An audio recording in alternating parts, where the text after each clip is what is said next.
Conceito e identidade dos povos e comunidades tradicionais.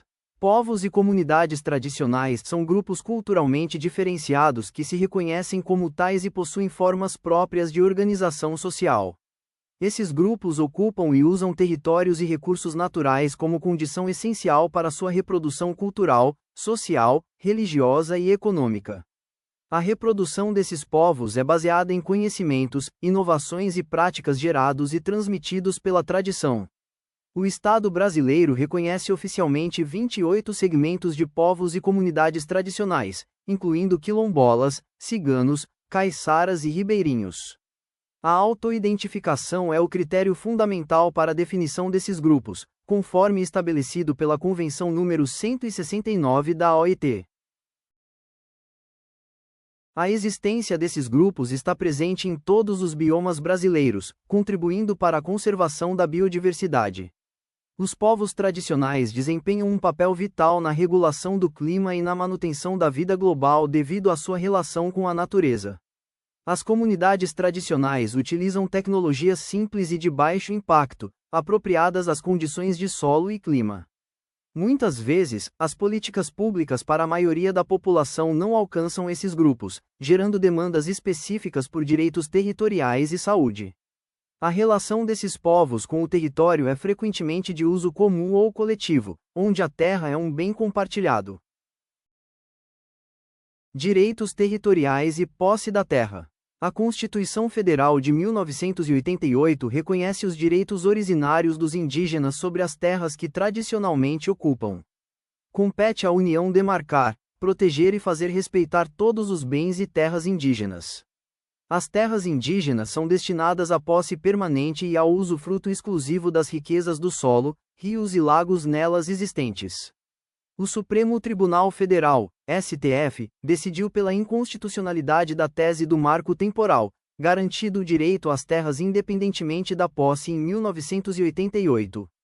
O direito ao território quilombola é assegurado pelo artigo 68 do Ato das Disposições Constitucionais Transitórias. As terras ocupadas por povos tradicionais são consideradas necessárias para sua reprodução física e cultural. O Estado deve garantir aos indígenas a permanência voluntária em seu habitat. As comunidades tradicionais têm o direito de controlar e proteger seus territórios contra a exploração não autorizada. A regularização fundiária é um desafio central para garantir a segurança jurídica de grupos como geraizeiros e vazanteiros. O usufruto exclusivo das riquezas naturais em terras indígenas é um patrimônio da União sob posse desses povos. Unidades de Conservação e Uso Sustentável. As unidades de conservação, UCs, são espaços territoriais com normas especiais criados para preservar o patrimônio biológico. As UCs de uso sustentável visam compatibilizar a conservação da natureza com o uso de parte dos recursos naturais. Nas reservas extrativistas, RESECs, o uso é concedido a populações tradicionais que vivem do extrativismo e agricultura de subsistência. As Reservas de Desenvolvimento Sustentável, RDS, abrigam populações que utilizam sistemas de exploração desenvolvidos ao longo de gerações. Nas florestas nacionais, é admitida a permanência de populações tradicionais que já as habitavam no momento de sua criação. As UCs asseguram às populações tradicionais o uso sustentável dos recursos naturais de forma racional. O extrativismo vegetal em UCs protege os meios de vida e a cultura das populações envolvidas. As áreas de proteção ambiental, APAs, buscam ordenar a ocupação humana e assegurar a sustentabilidade do uso dos recursos. Cerca de 75% da área do Sistema Nacional de Unidades de Conservação, SNUC, corresponde a UCs de uso sustentável. As UCs de proteção integral admitem apenas o uso indireto dos recursos, como turismo e pesquisa científica. Gestão florestal e recursos naturais. O Brasil possui aproximadamente 160 milhões de hectares de florestas públicas sob gestão comunitária. As florestas de uso comunitário incluem terras indígenas, RESECs, RDS e assentamentos agroextrativistas. O manejo florestal sustentável, MFS, é a administração da floresta para benefícios econômicos e sociais, respeitando o ecossistema. O manejo de impacto reduzido na Amazônia permite a derrubada de apenas 4 a 6 árvores por hectare. Na Caatinga, o manejo florestal possibilita a produção de lenha e produtos não madeireiros de forma integrada à pecuária tradicional. O manejo florestal comunitário e familiar, MFCF, estimula a soberania alimentar e a geração de renda para famílias rurais. A bioeconomia é um modelo produtivo baseado no uso sustentável e na valorização dos conhecimentos tradicionais. A Estratégia Nacional de Bioeconomia incentiva a industrialização baseada em recursos manejados por povos tradicionais. Os produtos florestais não madeireiros, PFNM, como açaí e castanha do Pará, são vitais para a economia dessas comunidades. O extrativismo de sementes e óleos, como os de andiroba e babaçu, é realizado predominantemente por mulheres em diversas regiões. Conhecimento tradicional e biodiversidade. A Lei da Biodiversidade, 13.123 de 2015, regula o acesso ao patrimônio genético e aos conhecimentos tradicionais associados. Empresas que utilizam conhecimentos tradicionais devem se cadastrar no Sisgem para garantir a rastreabilidade. É garantido o direito à repartição de benefícios monetários ou não monetários decorrentes do uso de saberes tradicionais. Os povos tradicionais têm o direito de usar ou vender livremente produtos baseados em seus conhecimentos tradicionais. O conhecimento sobre plantas medicinais é parte integrante do patrimônio cultural imaterial dos povos originários.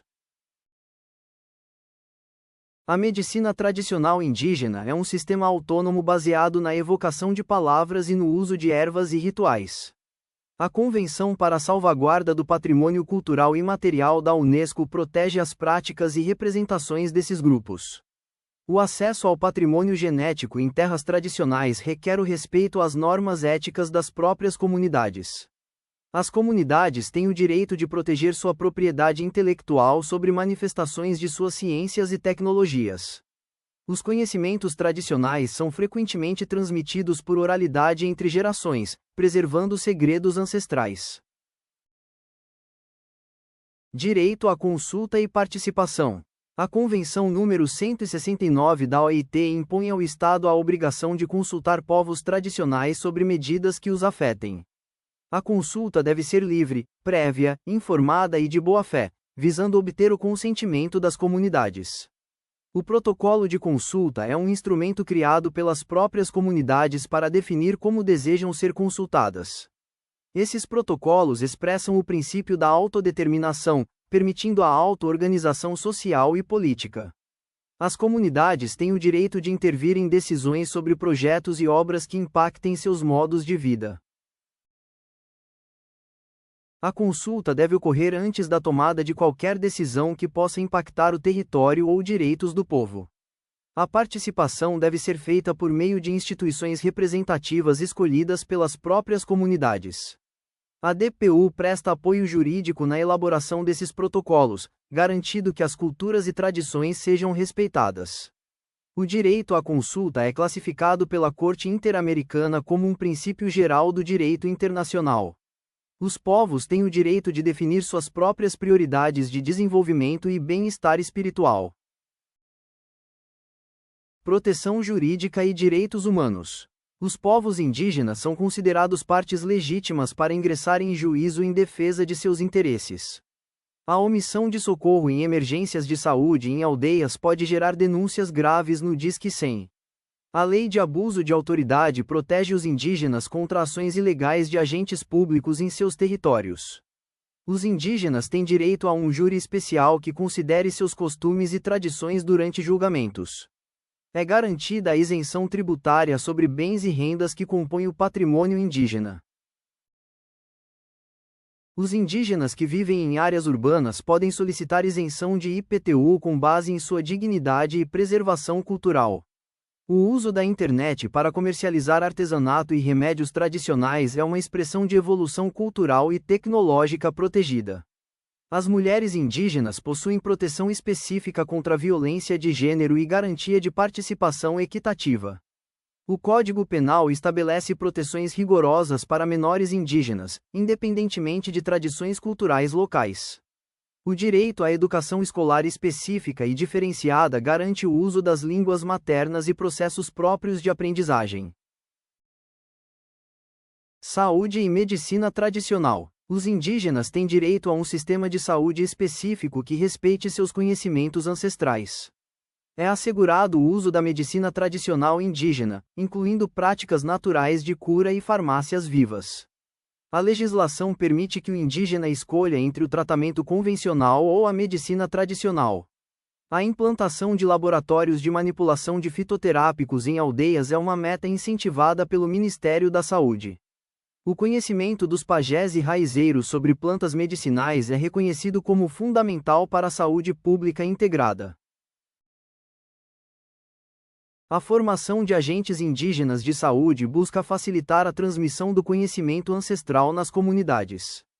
Durante a pandemia de Covid-19, o uso da fitoterapia indígena foi recomendado pelo Conselho Nacional de Saúde como prática complementar. O direito aos medicamentos tradicionais inclui a conservação de plantas, animais e minerais de interesse médico. A medicina indígena é vista como um cuidado holístico e integral, equilibrando corpo, mente e natureza. As evocações e rituais de cura realizados pelos especialistas das aldeias são sistemas legítimos e autônomos de saúde. Conflitos, resistência e sustentabilidade. O conceito de conflito no campo envolve tanto as violências sofridas quanto as ações de resistência e retomadas. A grilagem e as invasões territoriais visam impedir a reprodução da vida dos povos tradicionais em seus territórios. O aumento das expulsões ilegais e despejo sem mandado judicial viola preceitos constitucionais básicos. Grupos como o Invasão Zero são vistos como novas roupagens de movimentos para atacar articuladamente grupos indígenas. A pistolagem registrou números recordes em 2023, evidenciando a fragilidade da segurança em áreas de expansão agrícola. A contaminação por agrotóxicos afeta a água e a saúde de comunidades que vivem no entorno de grandes plantações. As ações de resistência, como as retomadas, são formas legítimas de lutar pela permanência no território tradicional. O Estado tem o dever de oferecer proteção aos defensores de direitos humanos ameaçados por sua luta territorial. A impunidade estrutural é apontada pela Corte Interamericana como causa da perpetuação da violência no campo. A certificação florestal, FSC, Serflor, assegura que o manejo dos recursos atenda a padrões sociais, econômicos e ecológicos. Manejo do fogo e clima. A Política Nacional de Manejo Integrado do Fogo, PNMIF, regulamenta o uso disciplinado e sustentável do fogo. É reconhecido e fomentado o uso tradicional e adaptativo do fogo por comunidades quilombolas e indígenas. O fogo é utilizado de forma ancestral em atividades como agricultura, caça e extrativismo, refletindo a cultura local. Em ecossistemas como o cerrado, o fogo pode ser uma ferramenta de manejo necessária para o funcionamento do bioma.